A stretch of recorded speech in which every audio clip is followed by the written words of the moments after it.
si vous voulez bien, on peut tourner dans Apocalypse 3.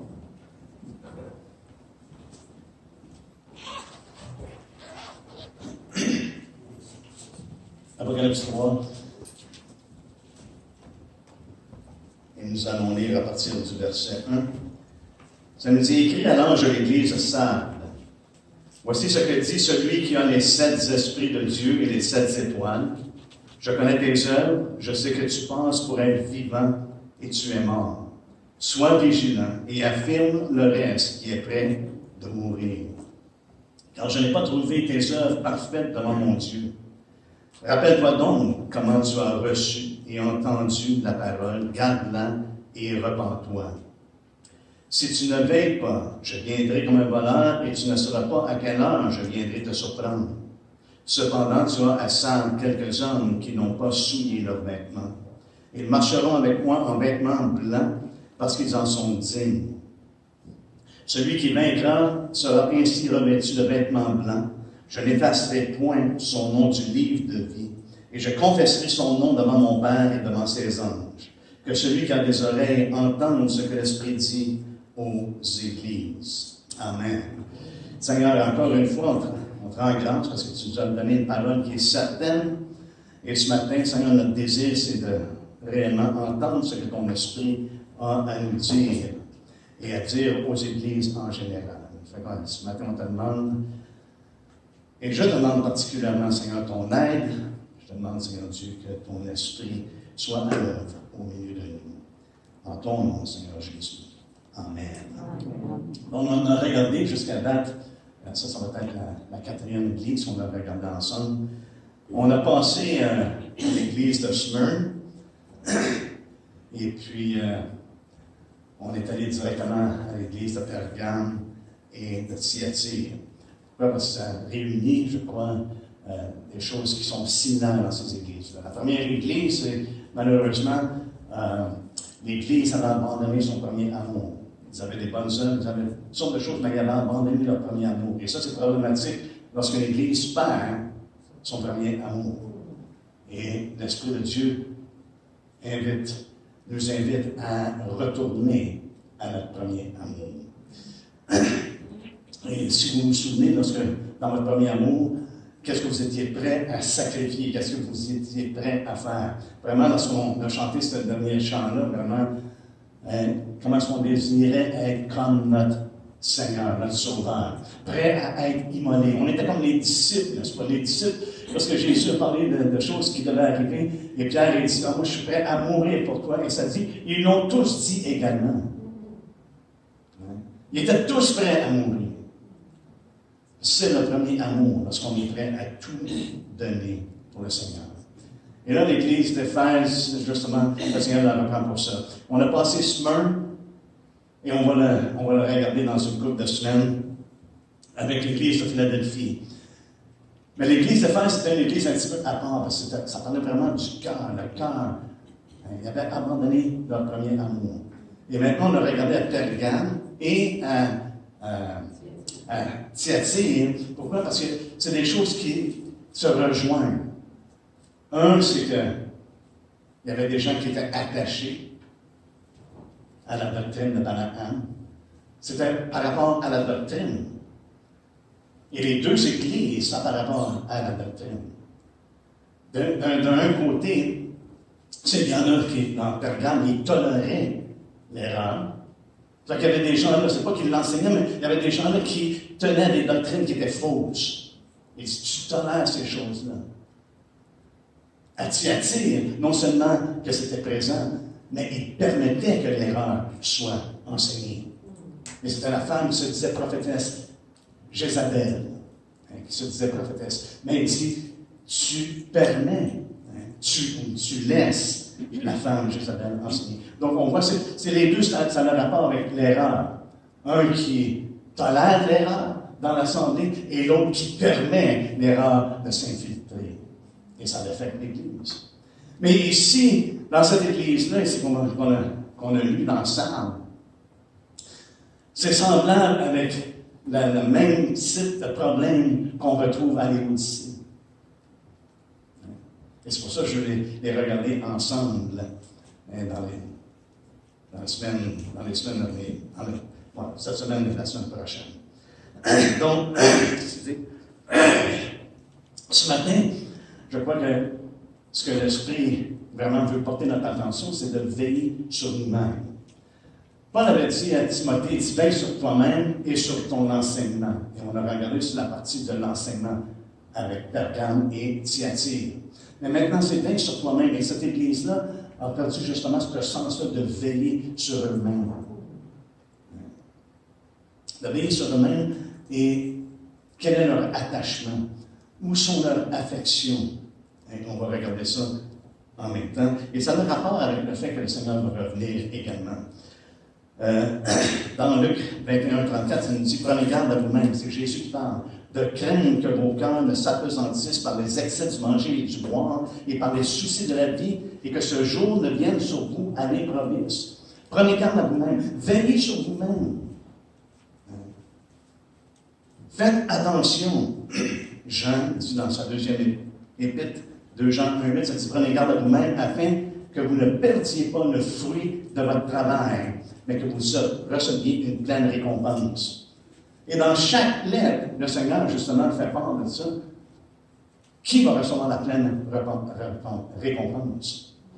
Dans chacune des lettres, il en fait mention. Celui qui va recevoir une pleine récompense. C'est pour ça qu'il nous fait part de prendre garde, de veiller sur nous-mêmes, afin de ne pas perdre le fruit de notre travail. Qui désire recevoir une pleine récompense? Donc, il est important d'entendre ce que l'Esprit dit, n'est-ce pas? Ce que l'Esprit dit aux églises. Et non pas seulement à une église, mais à toutes les églises, parce que ça nous concerne. Tout ce qui se passe dans les églises, dans les 7 églises qui sont mentionnées, ça nous concerne tous. Il y a des leçons qu'on doit recevoir. C'est pour ça que le livre a été envoyé aux églises. Ils ont eu une copie de ce que Jean a écrit dans chaque église, afin qu'ils puissent entendre ce que l'Esprit dit aux églises et être en mesure de tirer une leçon de ça et vraiment de mettre en pratique ce que le Seigneur met en lumière. Maintenant, il dit, écrit à l'église de Sardes. Sardes était une ville qui était élevée, et puis il y avait juste une porte d'entrée dans cette ville-là. Fait que la ville était vraiment en sécurité. Si tu gardais cette porte-là, il n'y a personne qui pouvait entrer dans la ville. Mais en même temps, ce sens de sécurité-là les a emmenés, frères et sœurs, à une fausse sécurité, une vaine sécurité. Ils se sont relâchés. Et ce qui est intéressant, c'est que cette ville-là a été marquée par l'apathie et l'indolence, même au naturel. Dans leur temps, ils ont été envahis 2 fois, à 2 reprises. Pourquoi? Parce qu'ils se reposaient sur leur sécurité. Il y a juste une porte d'entrée. Si on veille sur cette porte-là, tout devrait bien aller. Mais éventuellement, c'est nous qui arrive. On devient tellement sécure qu'on néglige même de garder ce qu'on devrait garder. Qu'est-ce qui s'est passé dans le naturel? On le voit qui est reflété dans l'église de Sardes. C'était qui avait développé une disposition à se donner le moins de peine possible. C'est une église que malheureusement, on voit ici qui est susceptible à la négligence. Et cette même tendance-là est reflétée dans l'église. Et une des choses, je crois, qui est importante pour nous de prendre en considération, c'est qu'on soit sur nos gardes afin que la culture dans laquelle nous sommes, leur culture, tout ce qui est autour d'eux, que la culture ne soit pas l'Esprit de Dieu. Et je sais qu'il y en a qui disent, mais non, c'est pas possible. L'Esprit de Dieu ne peut pas usurper l'Esprit de Dieu. Et pourtant, la parole de Dieu nous met en garde. Elle nous met en garde de certaines choses. N'attristez pas l'Esprit de Dieu. Il est possible de peiner l'Esprit de Dieu. Il dit de ne pas attrister l'Esprit de Dieu. Ça, c'est Paul qui dit ça aux Éphésiens.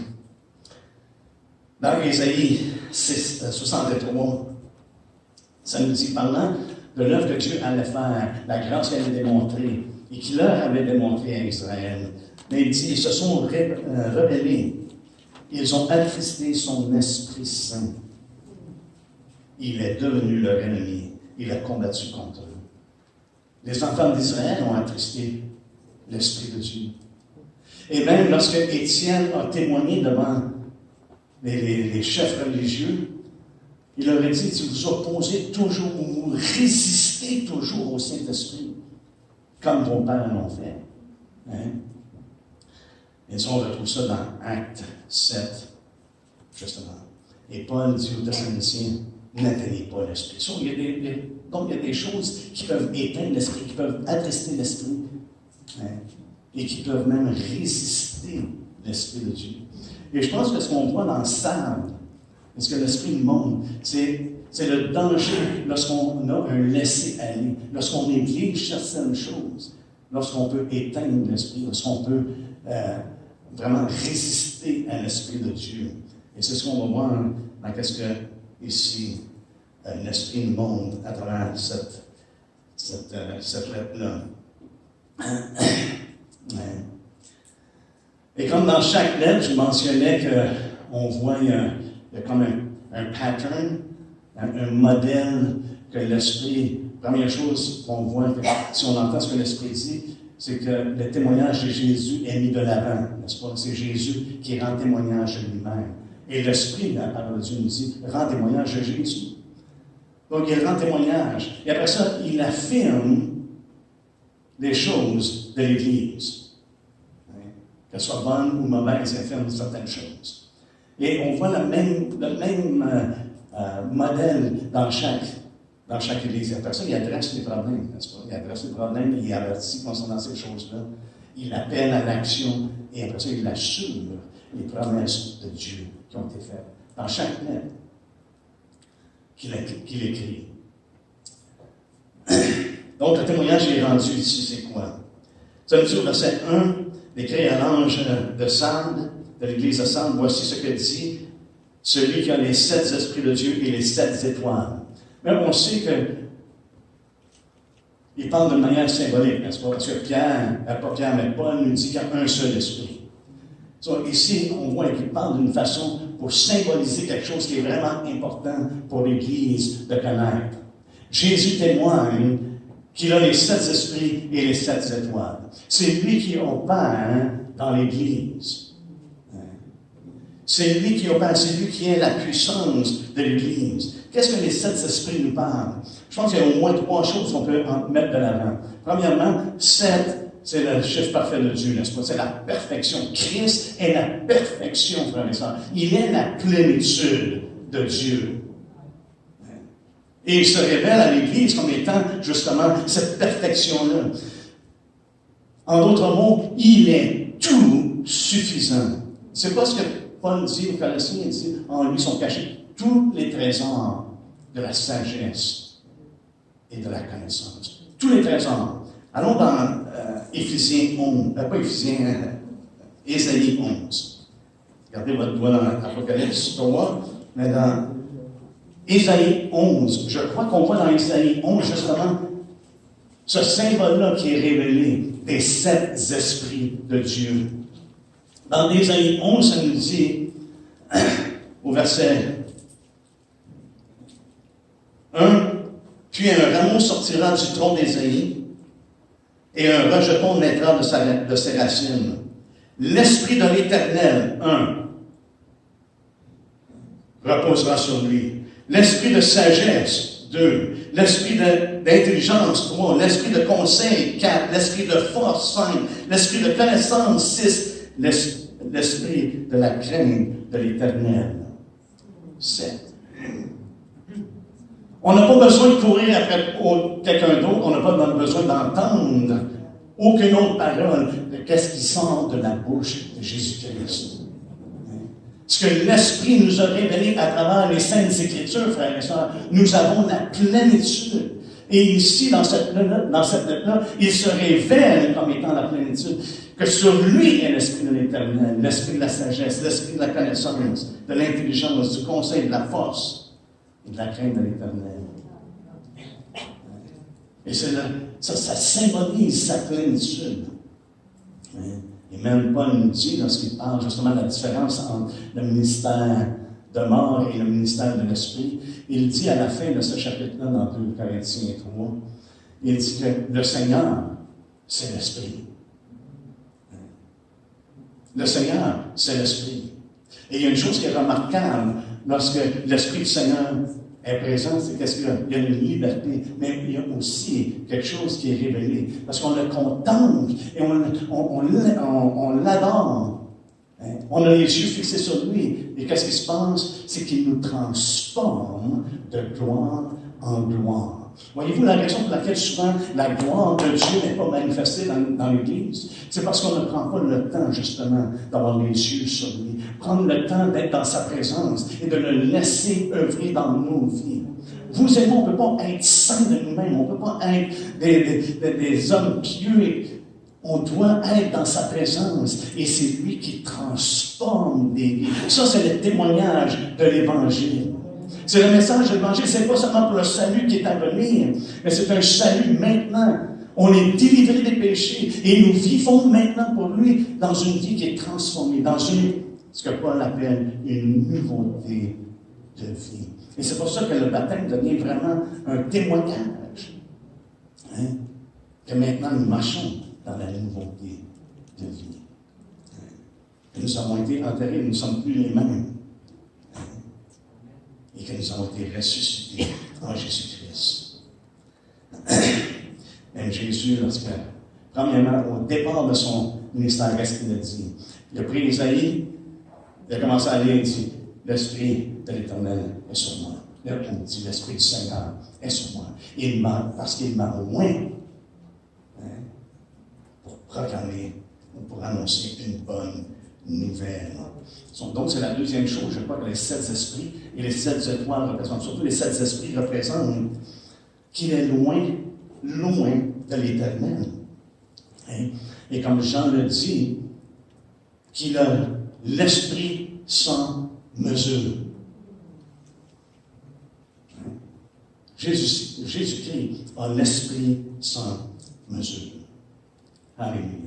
La troisième chose qu'on peut tirer de ce que l'Esprit nous dit, et ce que Jésus révèle, c'est qu'il est tout-puissant. Il est le tout-puissant. Il est la source de vie de l'Église et de la puissance. C'est pour ça qu'il dit, attendez à Jérusalem, vous allez recevoir une puissance qui va descendre sur vous. Et ce qu'on voit, le témoignage qu'on voit dans les Écritures, c'est que les apôtres ont prêché l'Évangile, comment? Par le Saint-Esprit. Ça n'a pas été par la force des hommes, mais c'est vraiment par le Saint-Esprit. Et donc Jésus ici nous révèle que c'est par la puissance de l'Esprit qu'il dirige l'Église et ses enfants, ses ministres. C'est par la puissance de l'Esprit. C'est pour ça que Paul pouvait dire, c'est celui qui nous rend capable. Pas qu'on peut faire les choses de nous-mêmes, mais c'est lui qui nous rend capables de les faire. Frères et sœurs, ce que le Seigneur nous appelle à faire, ne pensez pas qu'on peut le faire dans la chair. Et c'est un des problèmes de l'Église de Sardes. Est-ce qu'on va voir comment est-ce qu'ils sont venus à un point qu'ils ne dépendaient pas de Dieu. Et ça les a menés dans un endroit qu'ils marchaient, non pas selon l'esprit, mais qu'ils marchaient selon la chair.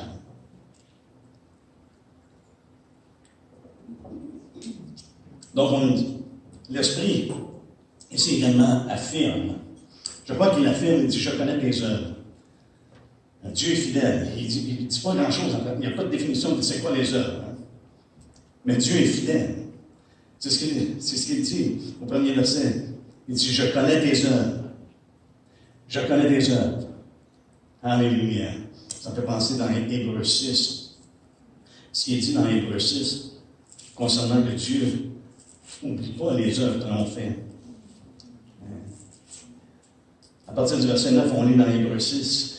Quoique nous parlions ainsi, bien-aimés, parce que les avait avertis concernant ceux qui quittent, ceux qui abandonnent, qu'il y a une conséquence. Et ça nous dit au verset 9, quoi que nous parlions ainsi, bien-aimés, nous attendons pour ce qui vous concerne des choses meilleures et favorables au salut, car Dieu n'est pas injuste pour oublier votre travail et l'amour que vous avez montré pour son nom. Ayant rendu et rendant encore des services aux saints, nous désirons que chacun de vous montre le même zèle pour conserver jusqu'à la fin une pleine espérance, en sorte que vous ne relâchiez point et que vous imitiez ceux qui, par la foi et la persévérance, héritent les promesses. Donc, Dieu n'oublie pas. Il dit, je connais tes œuvres. Mais en même temps, il y a autre chose qu'il observe. Il connaît ses œuvres, mais il dit, tes œuvres ne sont pas parfaites. Au verset 2, il dit d'être affermi. Sois vigilant et affermi. Et affermi le reste qui est prêt de mourir. Donc, je n'ai pas trouvé tes œuvres parfaites. C'est ce qu'il mentionne ici. Je n'ai pas trouvé tes œuvres parfaites devant mon Dieu. Je n'ai pas trouvé tes œuvres complètes. Elles ne sont pas accomplies. Tes œuvres ne sont pas accomplies. Savez-vous quoi? Je crois qu'il y a une négligence de la parole de Dieu qui est manifestée dans cette Église-là. Il y a vraiment une négligence. Pourquoi? Parce que la parole de Dieu est inspirée de Dieu, n'est-ce pas? Et elle sert à quoi? À nous rendre accomplis pour toute bonne œuvre. Mais si je trouve que tes œuvres ne sont pas parfaites devant Dieu, ne sont pas accomplies, ne sont pas complètes devant mon Dieu. Fait que la parole de Dieu a perdu dans le cœur de cette Église-là l'œuvre qu'elle accomplit dans le cœur d'un croyant. Le terme qui est utilisé, ça peut aussi être mentionné, amené à bout. Dans Hébreux 6, il dit de ne pas se relâcher. Il dit, vous emmenez à la fin que vous ne relâchez point, mais que vous persévérez. On voit ici dans cette Église-là la présence d'un relâchement spirituel. Est-ce que vous avez déjà vécu des relâchements spirituels dans vos vies? C'est pour ça que je crois que l'importance de voir que les lettres qui sont écrites aux Églises s'adressent à toutes les Églises. Et qu'on peut vivre des moments dans nos vies où ce qu'on fait dans chacune de ces Églises-là. Laissons parler des relâchements. Et c'est des œuvres, c'est devant mon Dieu. C'est comme ce qu'on a appris dans l'église de Thyatire, c'est qu'il a les yeux, les yeux comme des flammes de feu. Il voit, c'est lui qui sonde les cœurs. Afin que les églises connaissent que je suis celui qui sonde les reins et les cœurs. Et là, ici, on voit, il connaît ses œuvres, les œuvres ne sont pas complètes. Ils ne sont pas amenés à bout. Et c'est devant Dieu qu'il dit que ça se passe. Fait que les œuvres peuvent être satisfaisantes, frères et sœurs, aux yeux des hommes, mais non à Dieu. On peut faire des œuvres qui peuvent vraiment être satisfaisantes aux yeux des hommes, mais Dieu va au-delà de ça. Ils ne sont pas complètes, ils ne sont pas parfaites devant mon Dieu. Et ça me fait penser au serviteur qui a reçu un talent, ou celui qui a reçu une mine. Leurs œuvres n'étaient pas parfaites devant Dieu. Leurs œuvres n'étaient pas parfaites, ils n'ont pas accompli ce qui leur avait été demandé. Même pour celui qui a reçu le talent, je crois qu'il dit, au moins si tu l'aurais mis à la banque, la mine, à moins si tu aurais mis ça à la banque.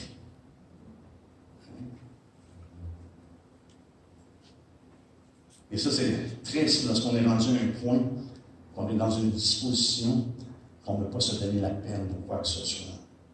Il ne l'a même pas mis à la banque. Il l'a enterré, il l'a laissé là. Il est allé vivre sa vie. Et ce qu'on voit ici, vraiment, c'est ce que je crois qu'il est démontré, c'est qu'il n'y avait pas de suivi de la profession de foi qu'il faisait à la possession de la vie, de la promesse que Dieu nous a donnée. Mais par contre, il affirme également qu'il y a des gens dans cette Église-là qui demeurent fidèles. Voyez comment Dieu est bon. Non seulement qu'il affirme, OK, je connais tes œuvres, mais laisse-moi te dire, tes œuvres ne sont pas accomplies, ne sont pas parfaites. Mais en même temps, il n'oblige pas de dire, hey, mais il y en a qui sont fidèles dans l'assemblée. Et c'est pour ça que Dieu, je ne crois pas que Dieu juge une assemblée ou les assemblées ou les églises sur l'ensemble de l'Église. Parce que chacun va être devant lui. Chacun va se présenter devant le tribunal de Christ pour ce qu'il a fait dans sa chair, bien ou mal. Chacun va avoir un rendre compte. Parce que Jésus considère que c'est encore son Église. C'est encore son Église, malgré qu'il y a des choses qui se passent qui ne sont pas selon son plan. Il l'adresse comme étant son Église. Il y en a qui sont fidèles. Pourquoi je dis ça? Pourquoi je n'ai pas d'exprimer ça en lumière? C'est au verset 4, il dit cependant, tu as à Sardes quelques hommes qui n'ont pas souillé leurs vêtements. Et lorsqu'on parle de vêtements souillés dans les Écritures, frères et sœurs, ça parle de la chair. T'en as dans l'Église qui vivent par l'Esprit, qui n'ont pas souillé leurs vêtements. Souillé leurs vêtements avec la chair et le monde dans lequel nous nous trouvons. Ils sont fidèles. Et Dieu affirme qu'il y en a. Il se trouve quelques-uns, quelques hommes qui n'ont pas suivi. Des fois, l'Église peut être vraiment, on pourrait dire, croche. Vraiment, on dirait qu'il n'y a pas d'espérance. Mais Dieu voit. Il voit les œuvres. Oui, il voit, ce n'est pas nécessairement complet. C'est pour ça qu'il va justement adresser ce problème-là. Mais il voit également ce qui est bien fait. Il voit ceux qui sont fidèles. Et c'est pour ça qu'on marche devant lui, frères et sœurs. On ne marche pas devant les hommes. Oui, on est témoignage devant les hommes. Mais ultimement, on marche devant lui. Et il voit. Et dans Jude, ça nous dit, reprenez les uns, ceux qui contestent, sauvez-en d'autres, en les arrachant du feu, et pour d'autres encore, ayez une piété mêlée de crainte, haïssant jusqu'à la tunique souillée par la chair. C'est ça qu'il parle, une tunique souillée ou les vêtements souillés. C'est souillé par la chair. Et j'aimerais juste attirer votre attention sur ce passage-là, ce verset-là. Ça nous dit d'haïr jusqu'à la tunique souillée par la chair. Voyez-vous ce qu'il dit? Ce n'est pas d'haïr les personnes, mais il dit d'haïr la tunique souillée. Les personnes, ce qu'il nous dit de faire, c'est d'avoir pitié. Il dit, ayez pitié mêlée de crainte. Des fois, ce n'est pas nécessairement facile de distinguer entre les deux. Mais d'avoir pitié d'une personne qui est aux prises de ça, et de les emmener à sortir. Parce que c'est son but. C'est de les reprendre. Mais le but de les reprendre, c'est pas des caler, c'est de les emmener à sortir et à vivre selon l'Esprit.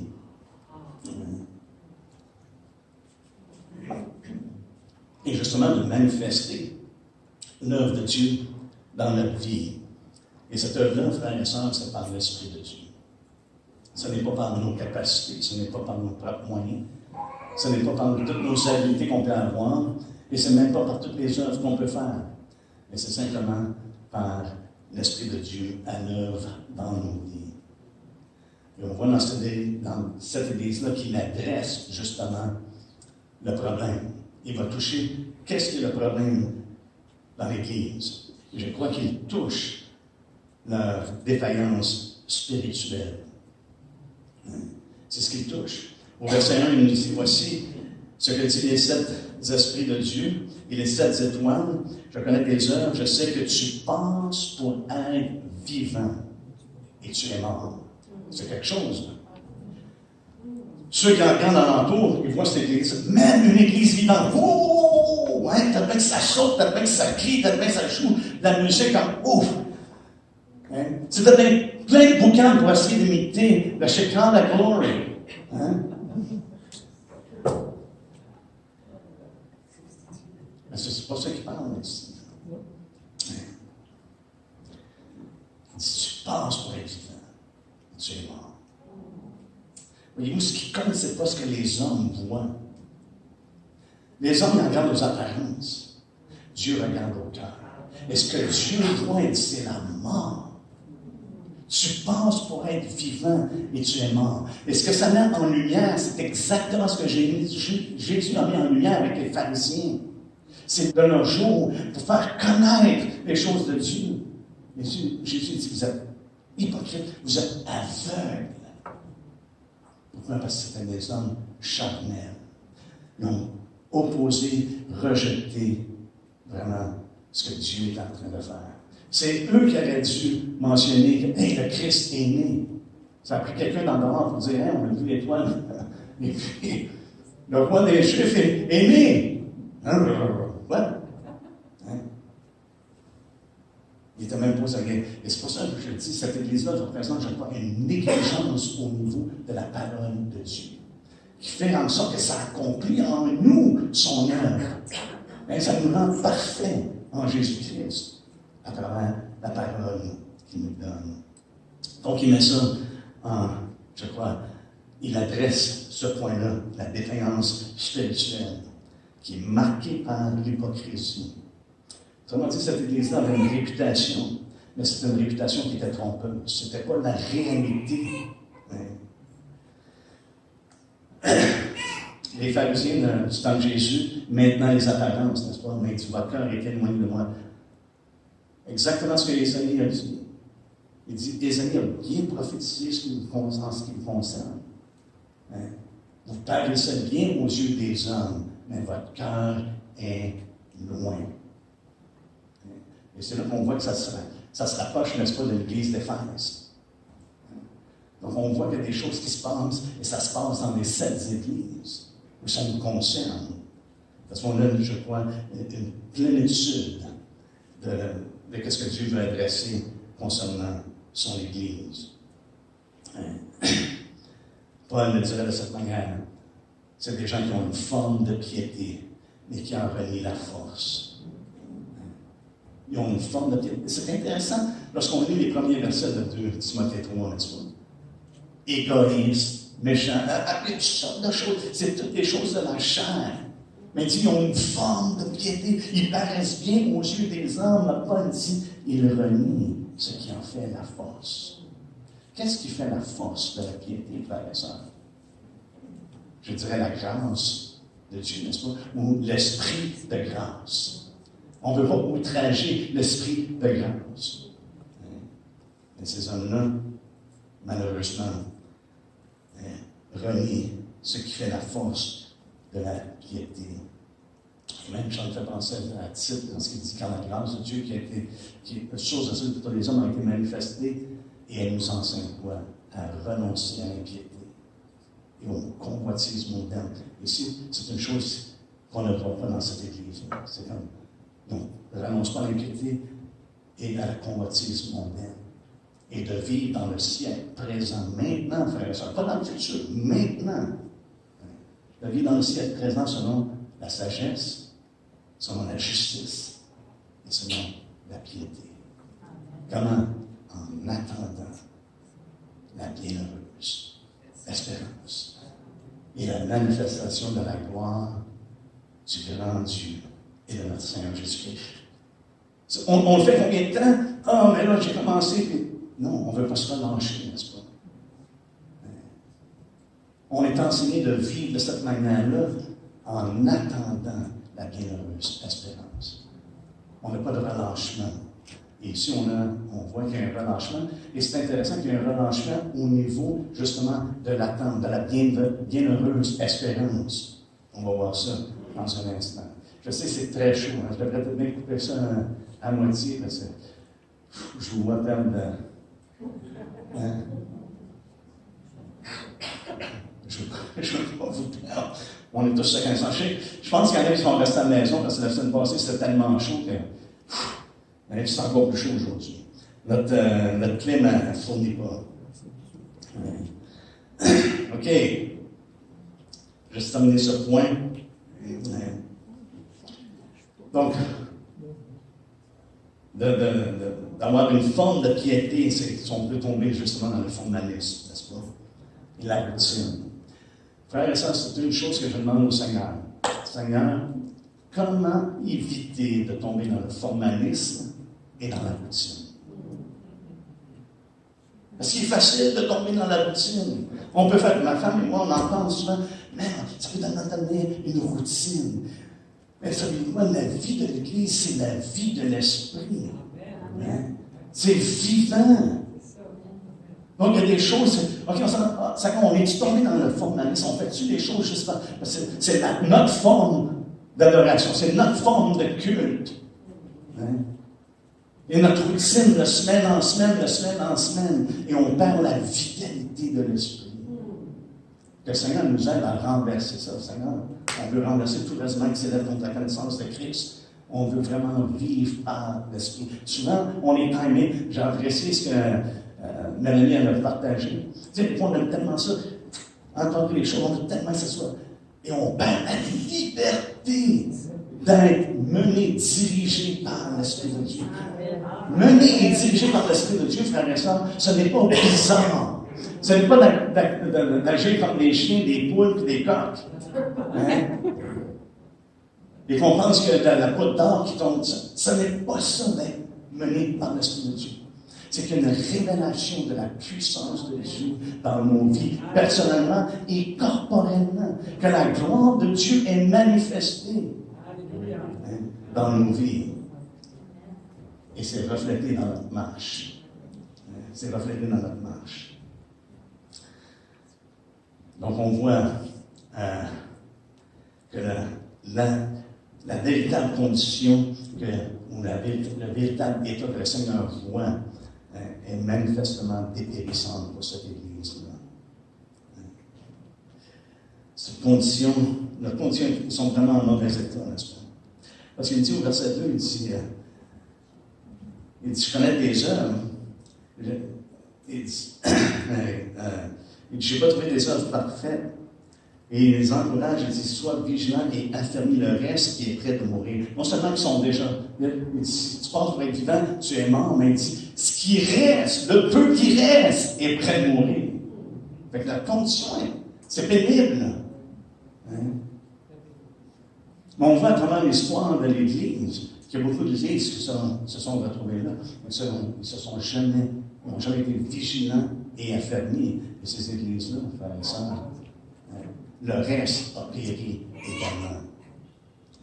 On ne veut pas que ça se passe de nos jours. On veut être aux aguets. On veut veiller. Fait qu'il met en lumière, je crois, il adresse le fait que leur déclin, il y a un grand déclin de vie spirituelle, de la vie de l'esprit. Et ça se reflète. Comment est-ce qu'on voit qu'il y a vraiment un déclin de la vie spirituelle, de la vie de l'esprit? C'est qu'il y a un manque de ferveur dans les choses de l'esprit. Il y a un manque de ferveur spirituelle et de puissance.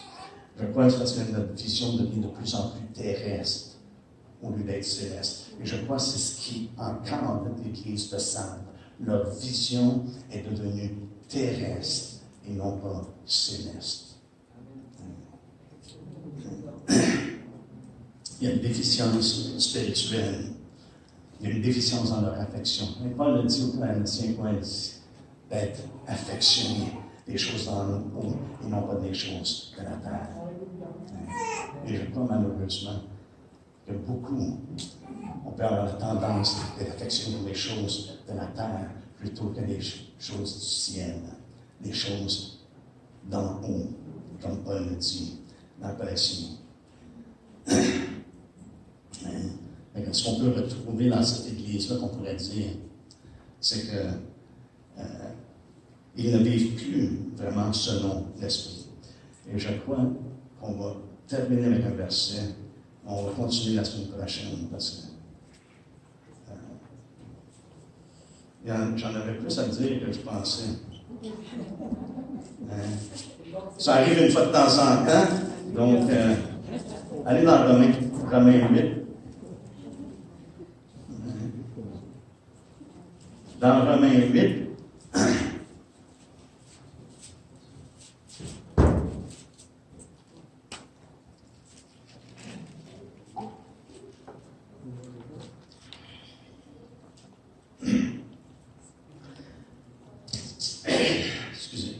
Dans Romains 8, au verset 5, nous lisons ceci. Ceux, en effet, qui vivent selon la chair s'affectionnent aux choses de la chair, tandis que ceux qui vivent selon l'esprit s'affectionnent aux choses de l'esprit. Et l'affection de la chair, c'est quoi? C'est la mort. Et tu penses pour être vivant, mais tu es mort. Ça, pour moi, c'est un indice qui s'affectionne aux choses de la chair plutôt qu'aux choses de l'esprit. Hein? Car l'affection de la chair est... ceux en effet qui vivent selon... L'affection de la chair, c'est la mort, au verset 6, tandis que l'affection de l'esprit, c'est la vie et la paix. Car l'affection de la chair est inimitié contre Dieu, parce qu'elle ne se soumet pas à la loi de Dieu et qu'elle ne le peut même pas. Donc, si tu vis dans la chair, tu ne pourras jamais te soumettre à Dieu. Hein? C'est ça qu'il nous dit ici. Et il adresse ici ceux qui croient, là. Et regardez ce qu'il dit. Or, ceux qui vivent selon la chair ne sauraient plaire à Dieu. Et c'est pour ça qu'il fait adresser, là, qu'il y avait un problème. Qu'il y avait un problème. Dans Galates 3, et on a vu ça quelques reprises dernièrement, dans Galates 3, Paul fait un commentaire qui est très intéressant. Premièrement, si je parlais comme ça à l'Église, je pense que déjà il y a des gens qui quittent pour diverses raisons, mais si je parlais de la façon que Paul parlait, je pense qu'on serait us four and no more. Mais ça nous dit au premier verset, il dit aux Galates dépourvus de sens. Comment est-ce que vous aimeriez recevoir une lettre qui dit hey, t'es dépourvu de sens? Mais il dit qui vous a fasciné? Qui vous a ensorcelé? C'est le terme qui est utilisé. Vous, aux yeux de qui Jésus-Christ a été peint comme crucifié, voici seulement ce que je veux apprendre de vous. Est-ce par les œuvres de la loi que vous avez reçu l'Esprit ou par la prédication de la foi? Êtes-vous tellement dépourvu de sens après avoir commencé par l'Esprit? Vous voulez-vous maintenant finir par la chair? Et c'est ce qu'on voit dans l'église de Sardes. C'est une église qui a commencé par l'Esprit et qui maintenant finit par la chair. Et il adresse ça à l'église. Parce que Jésus ne veut pas que l'église s'en aille et vive dans la chair. Mais il adresse ce problème-là. Et par la suite, il va les avertir. Et j'ai l'impression que c'est ça qu'on va pouvoir continuer la semaine prochaine. Parce qu'il reste encore beaucoup de choses à mentionner. Puis je ne peux pas y aller trop vite parce que je sais que souvent j'ai l'exhortation de quelques personnes qui disent « Tu parles trop vite. » Fait que si je voudrais finir aujourd'hui, il faudrait que j'accélère encore plus.